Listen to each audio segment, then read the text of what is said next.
Picture this. It's October 21st, 1978.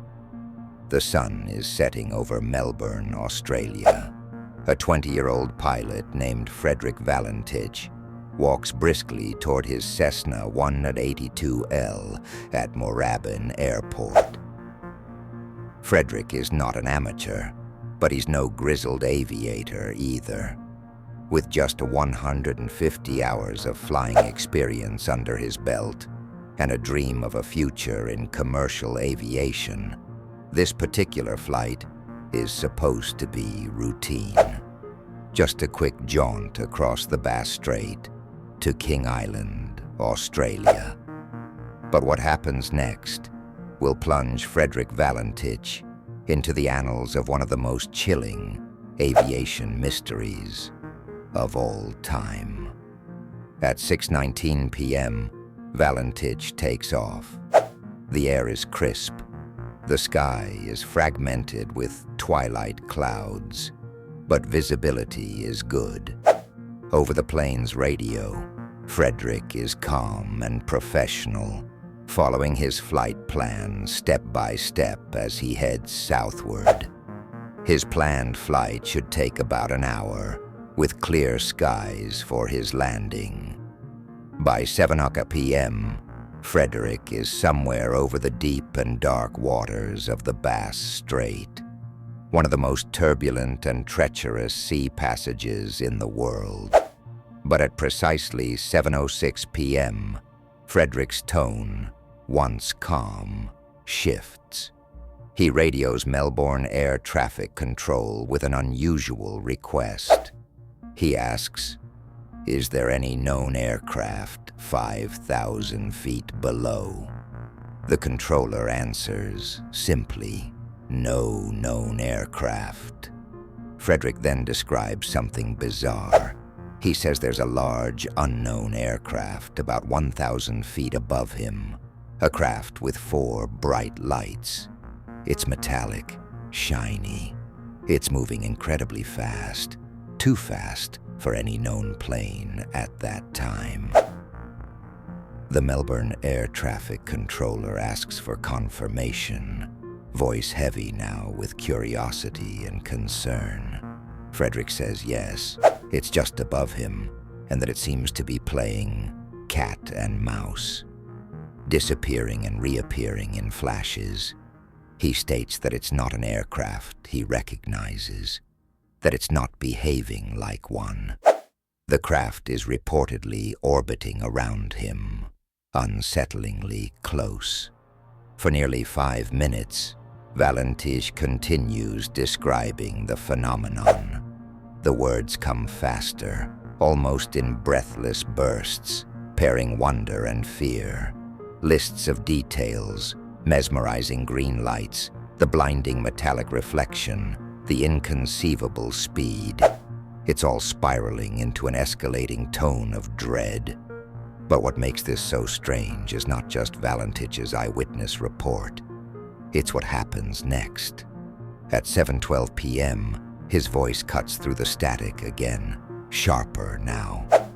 "It's hovering over me. It's stationary," he says. Suddenly, there's silence. Then the sound of metal scraping. A brief, high-pitched screech floods the airwaves. And just like that, Frederick Valentich's transmission and his very existence vanishes into the void. Helicopters and search crews scour the Bass Strait for days, weeks, even months.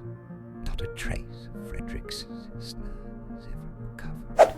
No wreckage, no blackened debris floating on the waves, no oil slick signaling the location of a crash. It's as if he and his plane were swallowed whole by the endless abyss.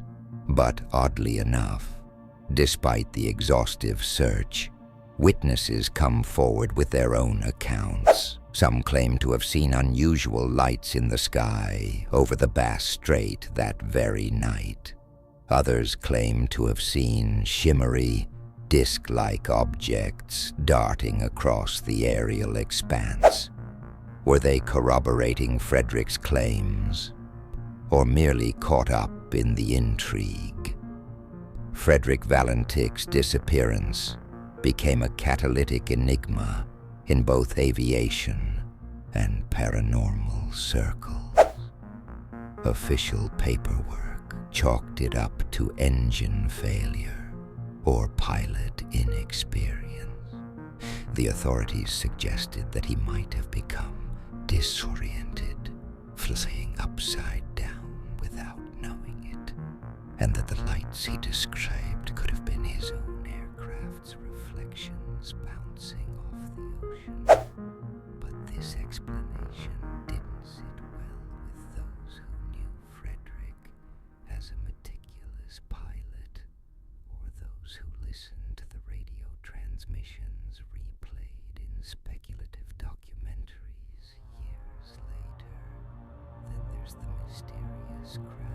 If not an aircraft playing tricks above him, then what? A rare atmospheric phenomenon, a secret military project, or something far beyond human comprehension, extraterrestrial. It wouldn't be unprecedented. UFO sightings over Australia were common in the 1970s. Some go as far as to point out that Frederick was known to hold a belief in UFOs, even reportedly reading about close encounters shortly before his flight. Skeptics point to this as evidence that his psyche might have warped fear into fantasy. On the other hand, believers see his testimony as unequivocal proof.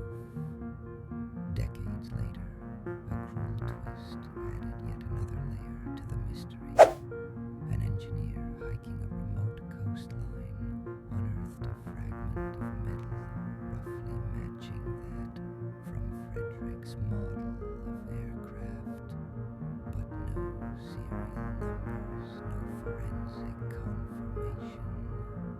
It was simply a whisper, a half-clue, enough to deepen the chasm of questions, but not yet enough to bring resolution to this story. As for Frederick Valentich himself, he vanished without a single trace. No body, no goodbye. He became a specter of possibility, a human caught in an unsolvable riddle. Was it a tragedy of misjudgment and error, or an encounter with forces beyond comprehension?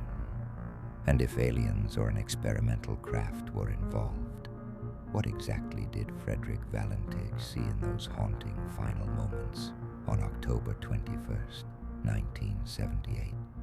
To this day, every flight over the Bass Strait remains haunted by his final transmission. The scrape of metal and his last fleeting words, "It's not an aircraft." A chilling reminder of the mystery surrounding his fate and the eternal question, what happened to Frederick Valentich? Perhaps we'll never truly know.